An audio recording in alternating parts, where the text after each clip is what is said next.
You wanted some momentum on the trail? You got transfer portal momentum right here on Warchant TV alongside Michael Langston, senior recruiting analyst, senior portal analyst for Warchant.com. My name is Tom Lang. A day after Florida State announces it has retained defensive tackle Darrell Jackson, Florida State lands Nebraska edge rusher James Williams. Michael, I know you talked to James about six and a half hours ago, previous to when we're recording this video. Things sounded good for Florida State at that time. Tell me what you know about James and his connection to Florida State's new defensive staff. Yeah, a big commitment for FSU. Probably one of the top guys. That overall prospects that they coveted on the board. Certainly, I think everyone by now everyone knows Terrence Pot Roast Knighton's connection with him. Basically, he's almost like a dad to him. So through this process, coached him certainly at Nebraska, and then Tony White, the connection there. He knows the philosophies, and then talking with him, you really get a sense like there wasn't a time where you had to.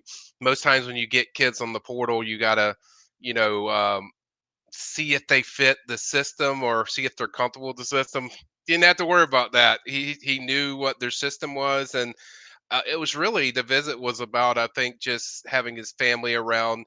Coach Norvell, and even said he didn't spend a lot of time with the players, and I'm sure that's coming. But I think it was mainly just to be comfortable with Mike Norvell, and he certainly loved the energy as most of the recruits do when they're around Mike and see that energy, and it just motivates you as a player. But use several we's when he talked about FSU in his visit, so kind of gave it a little bit like, hey, you know what, this is trending in a good direction. Although we felt for a while that this was looking good, but that doesn't dilute just how big it is. It's a massive pickup. I've really hyperventilated about how they need edge guys, and certainly he gives them a strong piece to work now alongside with Darrell Jackson as another one that's a major news. So he even talked about playing with Darrell. He said that that's going to be amazing. If that happened, and that just those two connecting off each other, I think it's going to be a big deal. Plus, you have a lot of young guys that they can. He mentioned that in the article when interview I did with him, that he really wants to be that that leader to younger guys, even though he's there for a short time.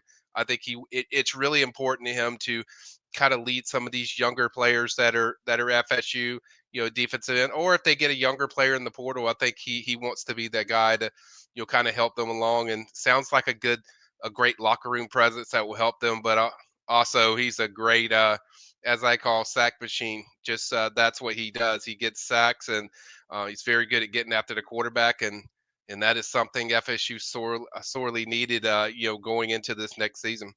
Yeah, Florida State needs a lot of help, but there's no doubt the trenches, both sides of the ball, is where Florida State could use a big influx of talent. This is somebody who knows the system, just as you said, Michael. He knows what his position coach is going to ask of him. He knows what his defensive coordinator is going to ask of him because they both come from Nebraska. Florida State needed some momentum here. I know you were feeling it on the PRB. Mm-hmm. Social media, you can see it. People are like poking Florida State with a stick. Like, where's this momentum coming? We're in on a lot of guys. Yeah. We thought obviously Nebraska ties or UCF ties, maybe there'd be a run. Does this start perhaps a bit of a domino effect, Michael? Because I can remember last year it started slow and then there was a lot of activity and they came one after another. You think that might be happening this time? You hope it will. There's tendencies to give validity to that, but certainly we know that they wanted to close late. That's kind of you watch their process of how they've gotten a lot of these visits in. Some burned them just on not getting them in early enough, but others where that was the timing they wanted, where they wanted to get the last visit or one of the last and really just close it down. I think you'll see that probably with several guys that they have coming in for visits. I think they have a group focused on, but I the one thing I've noticed just with the portal, they're being very selective on making sure the evaluations hit because they understand what happened a year ago, and yeah, that's a different staff, but I think Mike wants to make sure that also they get it right. But certainly this is one they had from the start that they wanted and nailed, and certainly there's going to be others, but Yeah, it could start a wave of recruiting, and I've said it before. Like the success for me, Tom, really is pretty set and simple for me. Like if you can address this trenches and the offensive line and defensive line, I would consider it a success for the transfer portal early window. To me, that's what I dictate the success. Sure, you want some playmakers at tight end and receiver, but to me, those trenches guys are really the benchmark of what I determine success or failure in this portal. I'm going to ask you about Florida State's new coaching staff in just a second, but as always, everybody, if you want to sign up and get information on the ground as it is happening, head over to warchant.com, go to the Premium Recruiting Board. Michael Langston, Matt Lasser have you covered. If you haven't joined us yet, in the top right corner of the screen, you'll see a little green link that says join now. It's $1 for 7 days. Give us a shot for a week. There's going to be a lot of things happening over the next 7 days. Let us prove why we can earn your business and why you should join the largest FSU fan community. And for those of you that are subscribers out there, very quickly, upgrade your experience now if you haven't gone to the ad-free Warchant Gold tier. It's awesome, folks, and it also pays for itself. This is a very cool deal. So if you're already a subscriber, thank you. If you want to get rid of the ads for your experience as you go article to article, board post to board post, we will give you a $20 gift code to Garnet and Gold right off the bat. Benefit 1. Benefit 2, 15% off instead of 10% off all Garnet and Gold purchases. Do the math. Check the balance sheet, everybody. This thing pays for itself. Upgrade today. Michael, I do want to ask about the coaching staff and maybe if not direct word you've heard from portal targets or recruits. You've been out there. You've been at more. You've seen the way they walk the grounds, the way they talk, the way they communicate. Any differences early on in their tenure you can see from either the UCF guys on the offensive side of the ball or the Nebraska guys on the defensive side of the ball? Yeah, I haven't met all of them. I did meet Tony White. Very impressed when I was around him. The body language was really good that you look for, just like his demeanor, and certainly you can see why he connects so well with so many different recruits. I got a chance to meet Pot Roast, which was fun. Met with him, and that was fun when James was finishing up his visit, and just the connection personally. You see, why they're so good with personal relationships and why I think they built what they did at Nebraska in such a short time of the way they both connect with players. That's the thing that's jumped out to me. I've heard a lot of positive things about Herb Hand and the same validity of just connecting with players, and a guy that his players just run through a wall for, and they love him.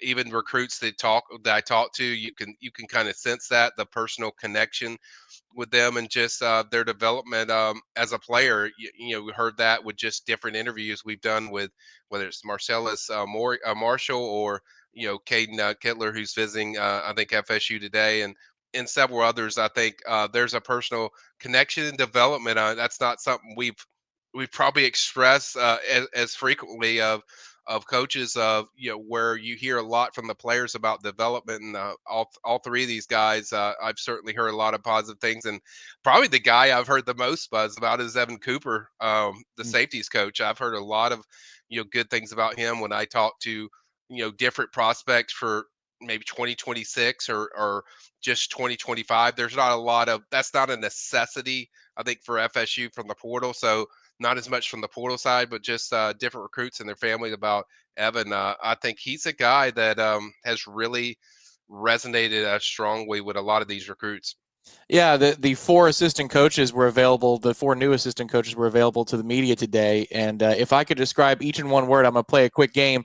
Evan Cooper, smooth. Tim Harris Jr., diligent. Terrence Knighton, a.k.a. Pot Roast, heartfelt. Yeah. And then Herb Hand, old school. I'm going to hyphenate that word so that way it becomes one word. I like that. Yeah, going to be an interesting time on the trail for Florida State. If you have not subscribed to this channel, always free, hit the button underneath, and then we will be on your home screen. So you don't have to go hunting for news. It's just going to be right there for you. Subscribe to Warchant TV, hit the like button underneath the video, and you'll be seeing Michael and I very, very soon on Warchant TV. Michael, thanks for the time as always. You got it.